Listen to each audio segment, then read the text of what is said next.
Mais que se passe-t-il dans la majorité où les gens, eh bien, les ministres partent, les conseillers s'en vont de l'Élysée? Et comment, dans tout cela, on va sortir de la... Avec tout cela, on va sortir de la crise des Gilets jaunes. C'est avec François Patriat qu'on va en parler ce matin, sénateur de La République En Marche.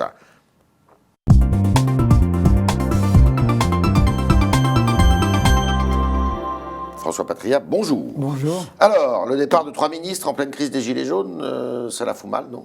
C'était un départ annoncé. Oui. Pour ce qui concerne... Enfin, pour Mme Loiseau, c'était évident. Depuis 15 jours, on avait compris qu'elle avait dit qu'elle quitterait aussitôt. D'accord, mais alors il y a Mounir Majoubi, qui est secrétaire d'État au numérique, il y a le porte-parole du gouvernement, M. Griveaux.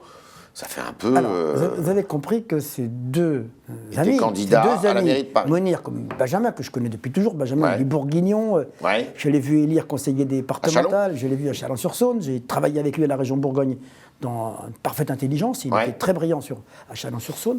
Bon, il manifeste avec beaucoup d'impatience leur envie d'en découdre à Paris. Oui, mais est-ce que c'est le moment, alors qu'on parle des européennes et qu'on est en pleine crise des Gilets jaunes? Justement, comme ils veulent en parler à côté, il ne faut pas le laisser au gouvernement. Je pense que le chef de l'État a raison de faire en sorte qu'aujourd'hui, ils leur disent, bon, vous voulez y aller, montrez-nous ce que vous savez faire, rassemblez vos amis, faites vos projets.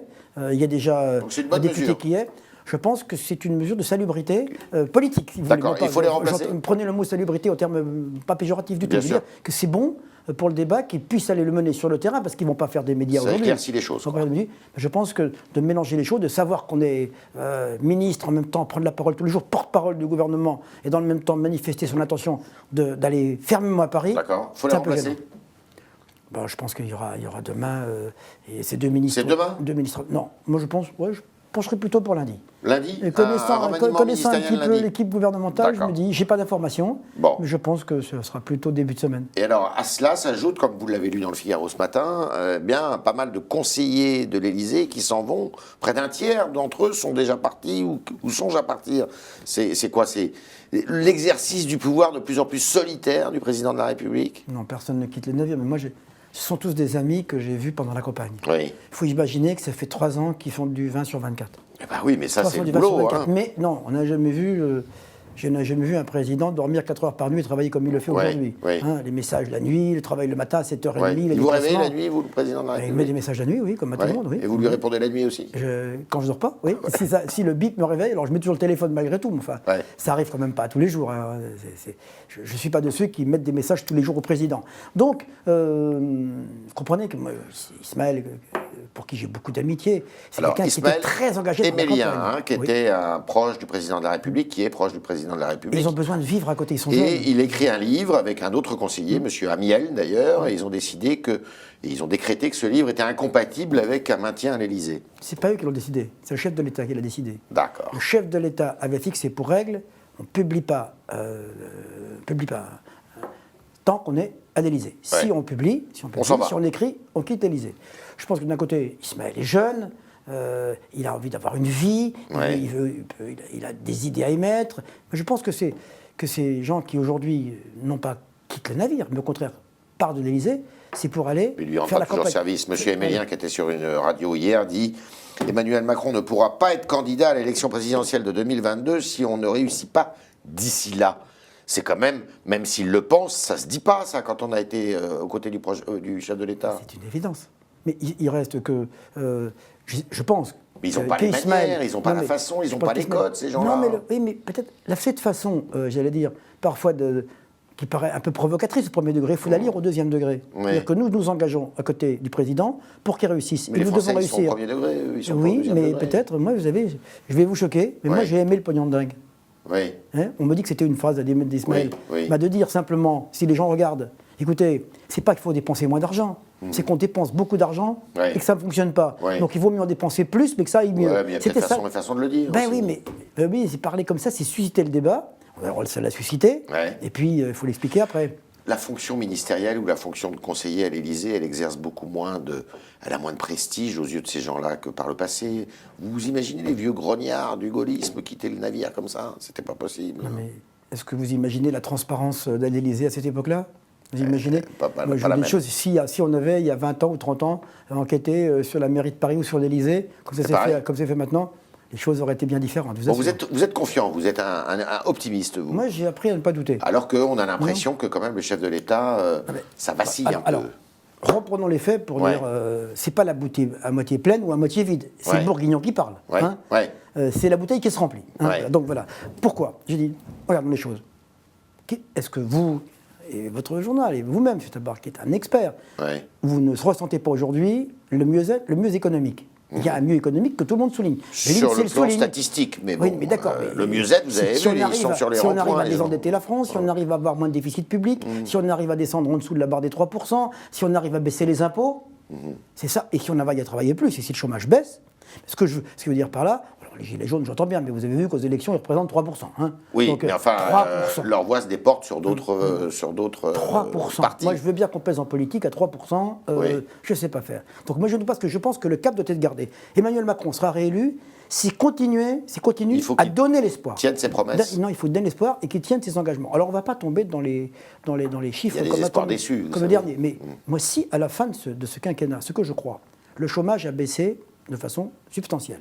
Si effectivement les prélèvements obligatoires ont baissé, si le déficit a baissé, eh bien écoutez, je pense que là, je ne vois pas comment Emmanuel Macron ne pourrait pas. Et comme je ne doute pas de ses résultats, de la politique de l'offre qui est mise en place aujourd'hui, je pense que le chef d'État a toutes les raisons de pouvoir se représenter. Alors, vous lisez le Figaro, vous l'avez souligné, et Mme Loiseau, dans le Figaro, dans une interview très intéressante qu'elle a accordée il n'y a pas très longtemps, en début de semaine, disait il faut quand même se méfier à ces européennes. L'objectif des élections européennes, c'est que l'axe central, dont fait partie la République En Marche, arrive en tête. Or, eh bien, il y a le Rassemblement national qui est un point de nous.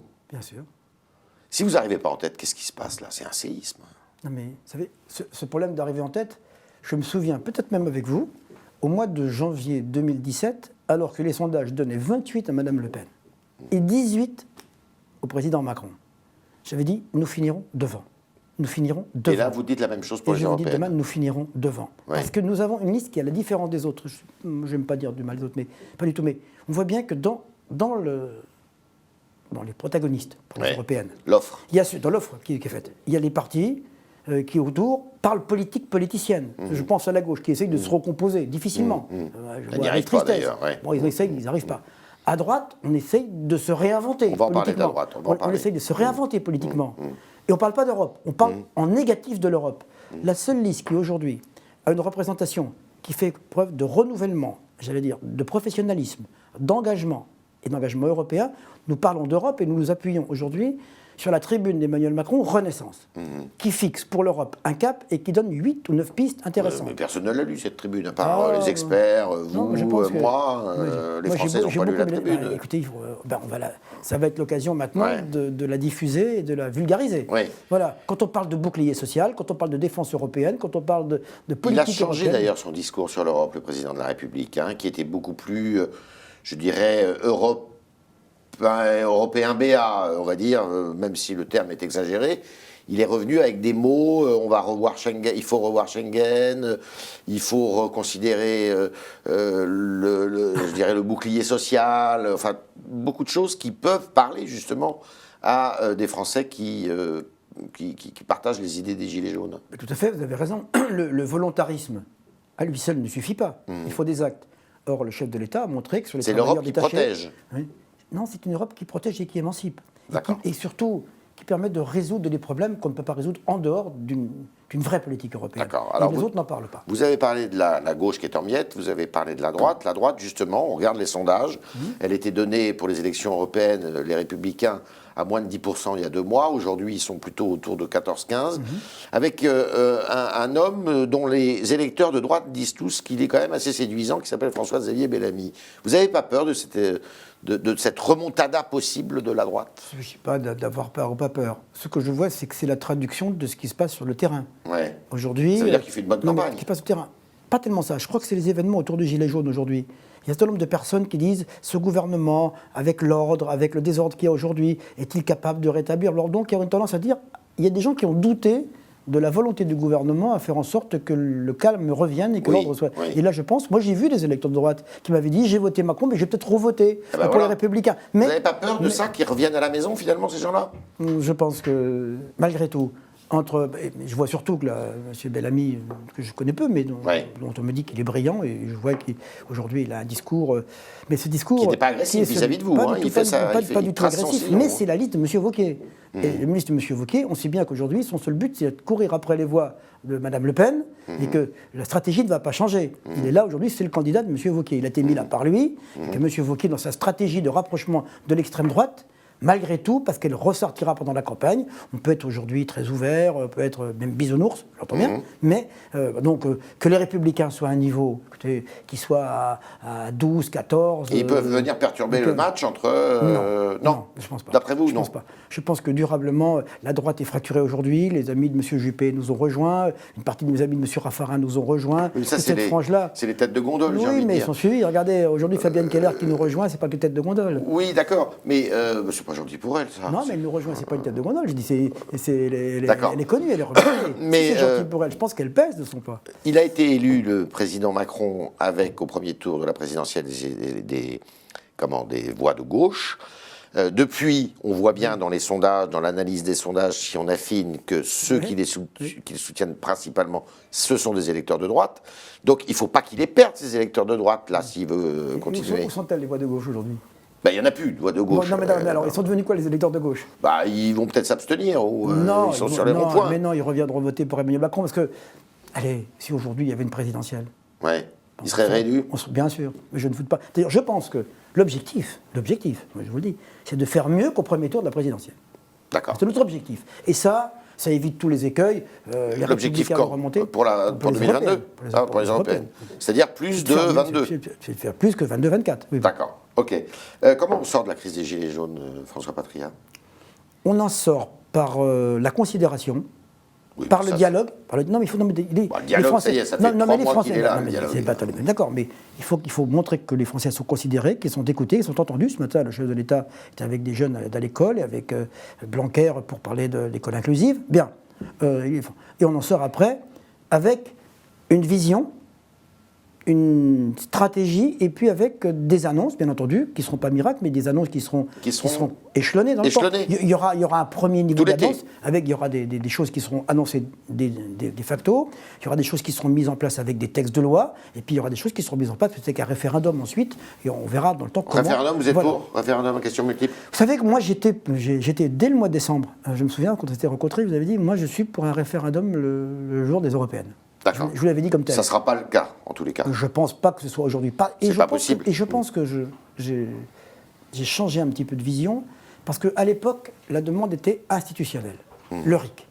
Aujourd'hui, la demande, elle est pouvoir d'achat, égalité sociale, égalité fiscale. Et je pense qu'on ne répond pas à cette question par un référendum. D'accord. Donc il y aura sans doute, je pense, un référendum. Parce qu'il faudra, pour sortir de cette crise, il faudra d'abord que les Français entendent les propositions, mais qu'à un moment ou à un autre, ils votent. Et je pense que les Européennes peuvent être déjà un instant de vote. D'accord. Je pense que la majorité silencieuse peut s'exprimer lors du vote. Vous êtes sénateur. Oui.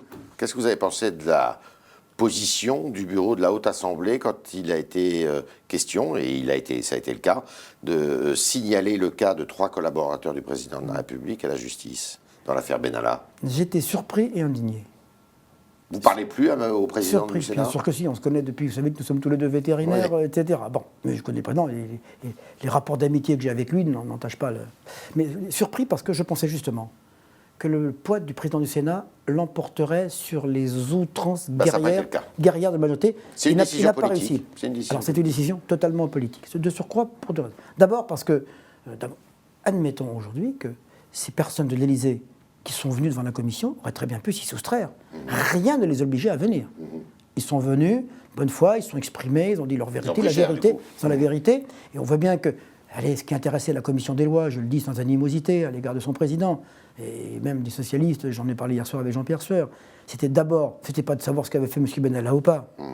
Ils étaient là pour étudier s'il y avait eu du dysfonctionnement dans la chaîne de commandement d'Élysée. Et on s'est surtout cherché le moyen comment mettre à mal l'exécutif et le chef de l'État et comment l'atteindre. François Patria, est-ce qu'on est dans une crise entre le Sénat et la présidence de la République aujourd'hui ? On l'a connu par le passé. Je ne pense pas qu'il y ait une Souvenez-vous de M. Monerville. Je pense qu'il y a une rupture de confiance. Ouais. Je pense que tous les travaux, tous les rapprochements qu'il y avait entre le président de l'Assemblée, le président du Sénat, les contacts, le Premier ministre, etc., je pense qu'on a une crise de confiance. Mais ce que je crois, moi, sur ce sujet, c'est que le Sénat a dit exercer le droit, rien que le droit. Il a dit j'exerce toutes mes prérogatives et toutes les possibilités que j'ai. Il l'a fait, c'est bien. Maintenant, ce que je souhaite maintenant, c'est que le gouvernement et la majorité exercent toutes ses prérogatives et tous les moyens qu'elle a aujourd'hui d'agir. Et il peut aussi décider, le président de la République, de réformer le Sénat. Alors, réformer le Sénat, moi je le souhaite. Vous le souhaitez ? Personnel. Alors, moins de sénateurs ? Ce que je pense, c'est que d'abord, personne n'envisage aujourd'hui de supprimer le Sénat. Oui. Et je pense qu'une guerre contre le Sénat serait une guerre perdue. Je suis assez clair. Mais que, par contre, je pense que le Sénat, qui est l'Assemblée la plus réactionnaire à laquelle j'appartiens aujourd'hui, qui est l'Assemblée la plus réactionnaire de cette Ve République, je le vois chaque jour, vous savez, il y a des mots-clés où vous emballez aussitôt, tout le monde part tout de suite. Je pense qu'effectivement, moi je voterai pour la mise en œuvre des engagements du chef de l'État sur la diminution du nombre de parlementaires et sur la réforme du mode de représentation. Du Sénat ? Oui. Quel mode de représentation vous voulez ? Moi, je plaide pour une proportionnelle régionale intégrale. Intégrale ? Voilà. Au suffrage universel ? Direct ? Ah non, ou peut-être, ça se décide. Ça peut Je être parle pour le Sénat. Hein. Je parle pour le Sénat, ça peut être un nombre plus élargi de conseillers municipaux, ça peut être des personnes qualifiées désignées, ça peut être pour élargir un peu. Voilà. D'accord. On est avec François Patriat ce matin, qui est sénateur de La République En Marche, et on continue avec vos questions, chers internautes, et Corentin Suire qui est rentré dans ce studio.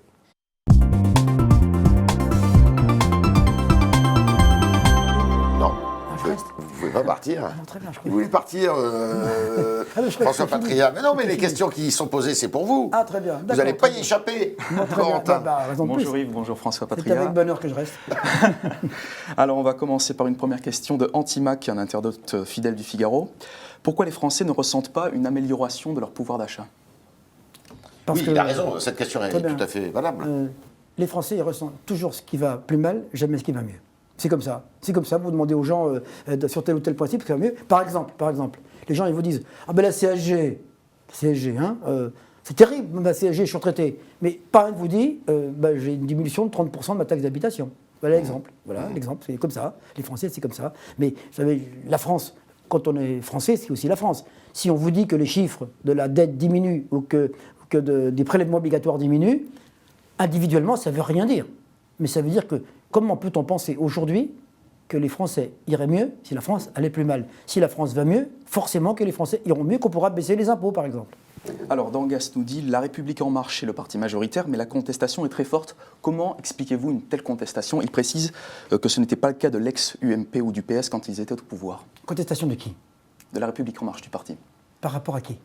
Les Français qui contestent La République En Marche, alors que vous êtes majoritaire aujourd'hui. Est-ce que vous pensez qu'ils n'ont pas contesté quand c'était M. Sarkozy, il n'y avait pas la même chose ? Quand c'était M. Hollande, il n'y a pas la même chose ? Je pense que d'abord, le niveau du président aujourd'hui, qui est remonté à 30%, montre qu'il est au-delà de son socle présidentiel. Que c'est vrai que quand on réforme, les présidents avant, ils avaient l'habitude de promettre, d'avoir des programmes et de ne pas les appliquer. Voilà un président qui dit on fait ce qu'on a dit. Les Gaulois sont réfractaires ou pas ? Je pense. Ça fait partie des petites phrases que j'ai bien aimées. Moi, je trouve que c'est normal. On le sait très bien. Les Français veulent la réforme pour les autres. Ils veulent la réforme pour les autres, pas pour eux. Voilà, c'est comme ça. Alors, une question de Caridon. C'est justement parce que le président réforme qu'il est peut-être plus contesté aujourd'hui. Une question de Caridon. Après la chute du califat de l'État islamique, la lutte contre le groupe djihadiste vous paraît-elle désormais plus facile ou plus difficile ? Plus difficile. Parce qu'avant, on avait un adversaire ciblé, localisé, qu'on pouvait atteindre. Vous avez vu le fracas de ce qui s'est passé à Raqqa et ailleurs, partout. Aujourd'hui, le danger, et bien entendu, c'est pour ça que le problème des rapatriements se pose. Parce que si on a aujourd'hui des djihadistes, il faut les juger sur place ou pas ? Quand c'est un état de droit, il faut les juger sur place, bien entendu. Pour les enfants, moi je suis partisan de les rapatrier. D'accord. Qu'est-ce que vous pensez de la proposition de Laurent Wauquiez qui disait qu'il faut créer un tribunal de Nuremberg, l'équivalent, pour juger ces djihadistes ? Comme d'habitude, Laurent Wauquiez est dans l'excès. Je ne souscris pas à cette proposition. D'accord. Alors, face à la Chine et aux États-Unis, l'Europe doit s'affirmer comme une puissance souveraine. C'est ce qu'a déclaré Bruno Le Maire, ministre de l'économie. Fredo n'est pas convaincu et vous pose une question. Entre la puissance chinoise et la pauvre Europe, le match n'est-il pas déséquilibré ? Il sera déséquilibré si on continue à faire une Europe des populistes et une Europe qui replie sur soi des souverainistes. Le match pourra être équilibré que quand l'Europe pourra discuter d'égal à égal avec les droits fiscaux, les droits sociaux, les conventions internationales, c'est à ce moment-là. Mais ce n'est pas à l'échelon Mais inversement, je pourrais poser la question à votre internaute. Est-ce que vous pensez que la France, elle seule, repliée sur elle-même, pourrait résister à la Chine et aux États-Unis? Pas possible. Pierre nous dit, le Brexit s'embourbe. Pensez-vous qu'un nouveau référendum doit être organisé pour le peuple britannique? Est-ce que vous êtes favorable à l'organisation, alors que vous êtes français et non pas électeur britannique, un nouveau référendum en Grande-Bretagne? D'abord, j'ai du mal à me prononcer pour un autre pays. Ma fille est en Angleterre. Elle est à Londres. Ils ont vécu le Brexit comme une catastrophe. Il y a entre les Londoniens et les Anglais périphériques, c'est comme chez les Français, vous savez, il y a les Parisiens, et puis il y a la France périphérique qui est contestataire et qui est gilet jaune aujourd'hui. Moi, je pense que c'est un peuple souverain. Je ne vois pas comment aujourd'hui on pourrait organiser un nouveau référendum. La France l'a fait de façon différente en 2005, souvenez-vous comment on a fait. Peut-être le faire autrement. J'ai le sentiment, quand on a vu les votes au Parlement, je n'ai pas le sentiment que les parlementaires anglais souhaitent le faire aujourd'hui. Donc il faut trouver. J'espère que le temps qui est imparti permettra de trouver un accord sur le Brexit. Dernière question. Jean-Pierre vous pose une question. Considérez-vous qu'il y a trop d'assistanat en France? Trop d'assistanat, c'est ce qu'a laissé entendre, pas tout à fait comme ça quand même, le Premier ministre en disant d'accord, il faut aider les gens, mais il faut des contreparties. Non, le mot assistanat, je le retire. Parce que d'abord, là c'est vexatoire. C'est bien pire que toutes les phrases qu'on a prêtées au chef de l'État par ailleurs. Il est normal que moi je suis pour une France solidaire, je suis de gauche, que les choses soient claires, et je suis effectivement pour qu'il y ait une juste répartition et qu'on puisse assister les gens. Mais dans le même temps, il ne faut pas que l'assistanat, à un moment, soit plus rémunérateur que le travail. Et là, je crois que si aujourd'hui on veut faire la différence entre quand on est au chômage et quand on travaille, inciter les gens à aller plutôt au travail que de rester parce qu'on gagnerait la même chose au début, il faut que le travail paie mieux. C'est une remarque que vous avez entendue quand vous êtes allé à la rencontre des Gilets jaunes, ça? Parce que souvent on dit les Gilets jaunes, ils en veulent aux riches, mais ils ont aussi des critiques à formuler à ceux qui vivent justement des minima sociaux. Je vais vous répondre par une anecdote. Ouais. Je me suis retrouvé sur un rond-point où quelqu'un est venu me voir en me disant Monsieur, je gagne 1400 € par mois, il faut que je gagne 1800 € par mois. Puis il me dit puis arrêtez de donner aux feignants, m'a-t-il dit. Voilà. Et à côté de lui, il y avait quelqu'un qui était au RSA, et ils se sont battus. Hein. Ah bon? Ils sont disputés, ils sont engueulés, voilà. Ils sont disputés. Mais qu'est-ce qu'il a dit celui-là pour... Donc vous voyez, j'entends bien. On est dans la première question que vous m'avez posée. D'accord. François Patria, merci de toutes vos réponses. Merci d'être passé dans les studios du Figaro. Merci, chers internautes, de vos questions posées par l'intermédiaire de Corentin Suire ce matin, dont on salue les prestations de ces jours derniers parce que, eh bien, il va faire autre chose maintenant. À bientôt.